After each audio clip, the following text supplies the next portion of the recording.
Okay, in part two this week, I'm going to build on the sociological concepts around critical understandings of deviance and think a little bit how this relates to young people in particular.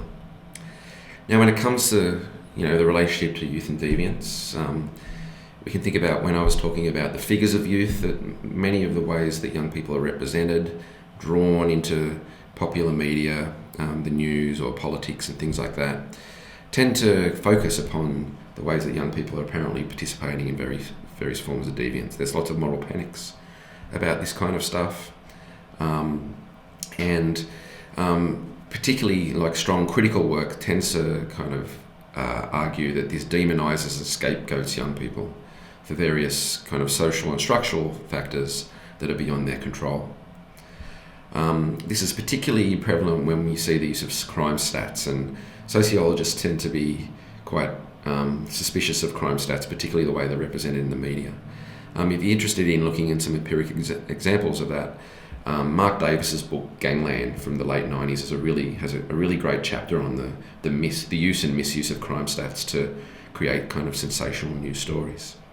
He shows how there can be huge headlines, how they can say something like a massive rise in youth crime, and then when you look in the kind of fine print, it means that there's been 20% more people booked for not wearing bike helmets and stuff like that. But there'll be a photo of a youth gang member or something with the story. So again, stats here is something that need to be looked at quite critically when we think about the way that they're represented in the media in particular. We also know that young people tend to be the victims of crime at higher rates of older people, particularly violence and particularly sexual assault for young women. So again, this isn't something that tends to be prevalent in the ways that crime is represented and deviance is represented in the way that news media in particular shows it. So the moral panics around this is kind of a key area of study. The relationship between youth, deviance, and is much of the stuff that young people are associated with as deviant really all that abnormal? So we can think here about the very notion of antisocial behaviour, which is something that gets labelled to young people all the time. What does it mean? And it, again, referring back to the labelling thing, it means really different things in different contexts. One of the things that is kind of prevalent in the lives of young people is that they do a lot of stuff in public space. So this obviously draws more attention and sees them kind of have, more light shined on their activities or what's going on. So this is a kind of good example in some ways of how young people get exposed to being labelled at higher rates, because they tend to be doing things outside of the family home to escape parental control. So youth is that kind of time where people are taking risks, pushing the boundaries, and often being deemed as antisocial. But it seems to be that, like the generational kind of figures, very quickly forgotten. Old people seem to forget what it's like to be young very quickly, and how they feel a need to kind of escape that parental discipline as much as possible.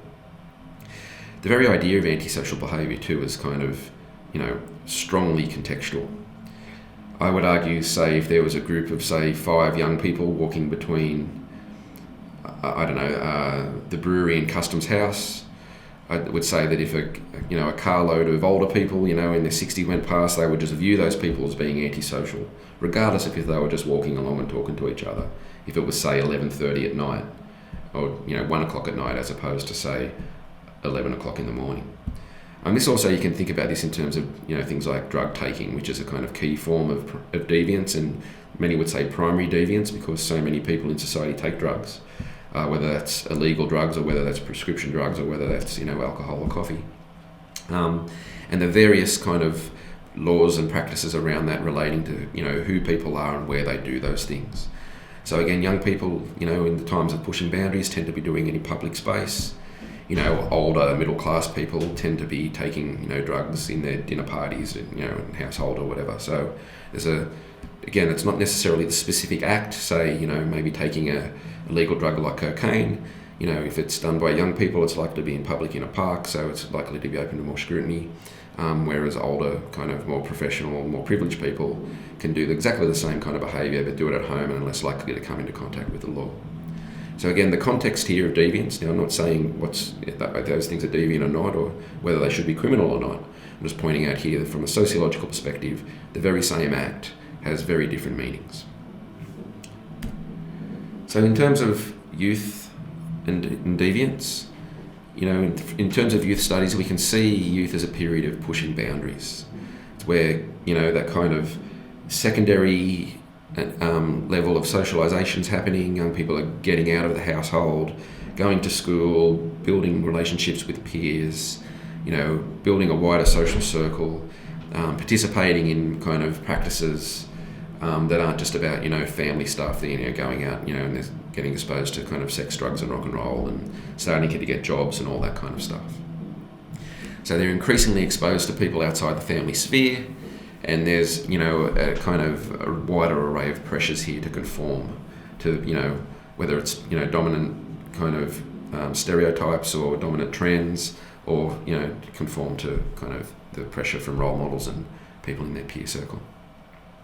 So this is where the kind of notion of risk has come to be an important way of thinking about what happens in this kind of youth period, that transitional period from being a child to an adult.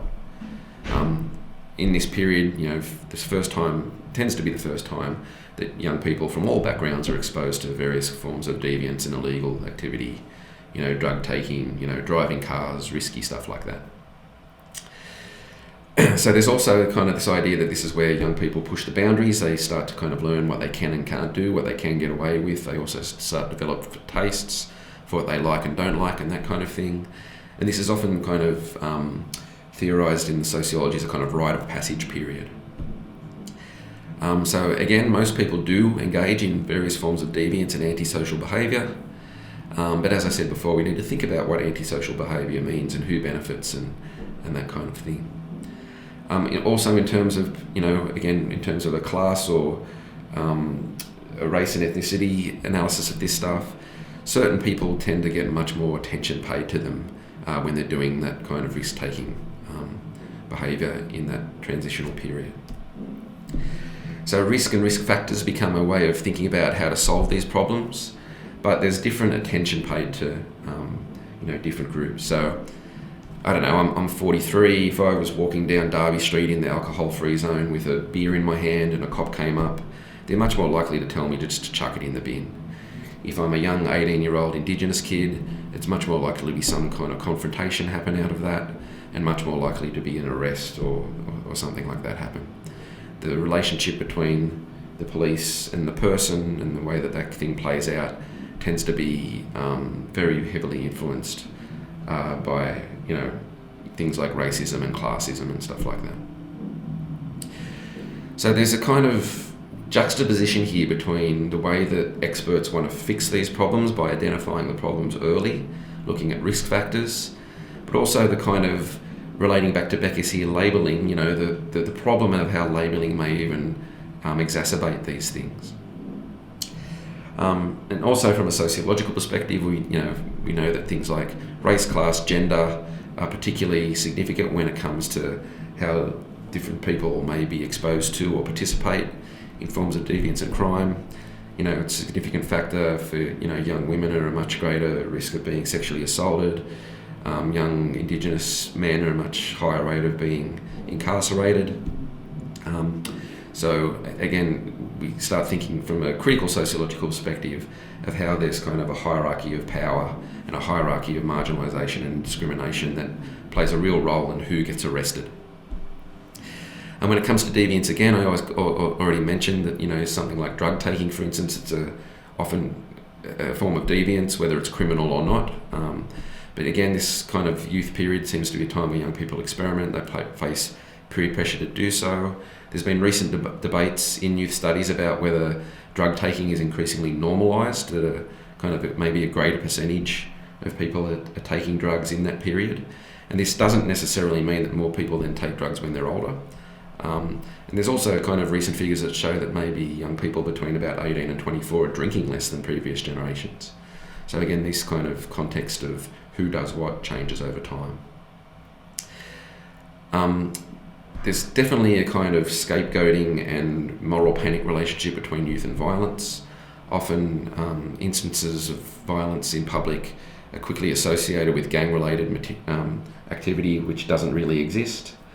And there's also this idea of kind of higher rates of offending that I've already spoken about when it comes to deviance, that a lot of it is about how young people congregate in public, and as you get older you're much more likely to congregate in the private sphere. And this leads to maybe some of the factors about why young people apparently offend at higher rates. Now remember here, crime stats only reflect who gets busted and doesn't reflect how much crime is actually going on. So you could say maybe that, young people aren't as good as crime, and you get better at it as you get older and maybe less likely to get busted. And it also, crime stats really reflect on the attention that the law and the police are paying on particular things at particular time. So, if there's a kind of crackdown on drink driving and, there's lots more drink driving tests, well, the stats will go up. And that reflects across, a whole range of crime categories. When it comes to the intervention in young people's lives, when it comes around risk and deviance and crime, again, I think an array of different theories are useful for thinking about it. They all provide, interesting insights into thinking about this stuff. And more recently, the notion of risk, and in correlation with Beck's understanding of risk society, has become a way of thinking about this stuff.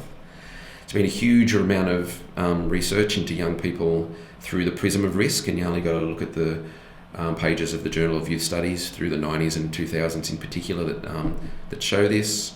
And they start, asking sociological questions about the discourse of risk, why some kinds of young people are more likely to take particular risks or be at risk or do antisocial behaviour more than others.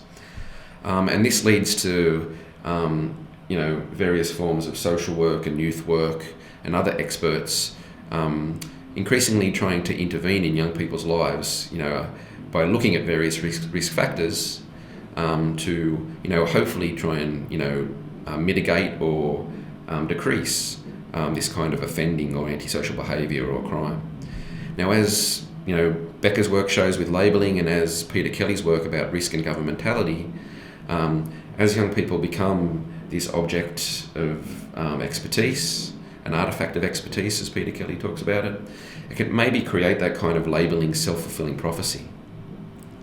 So if you think about this, some of the risk factors here, and when it comes to antisocial behaviour, many of them seem really, really common. Coming from a low socioeconomic background, using drugs, alcohol, single-parent family, wagging school, poor school performance. I think I could have pretty much ticked off most of those when I was, in my teens. So, they seem to be so general that they could mean that just about anyone could be labelled as them. And this seems to mean then that they're so prevalent and they're quite normal.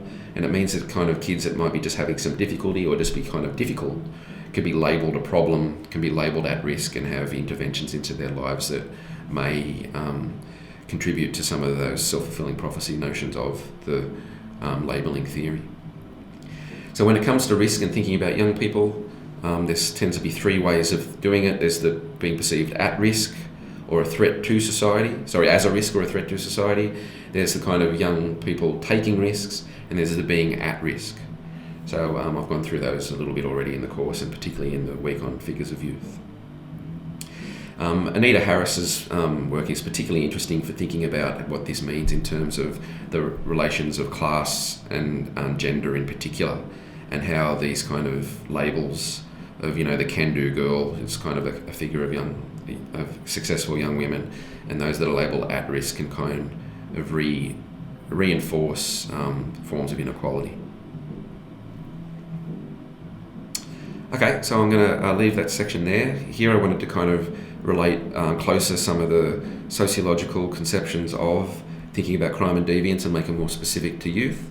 And what I'm going to do in the next section is start a kind of case study understanding of bringing some of those understandings together to a more empirical example.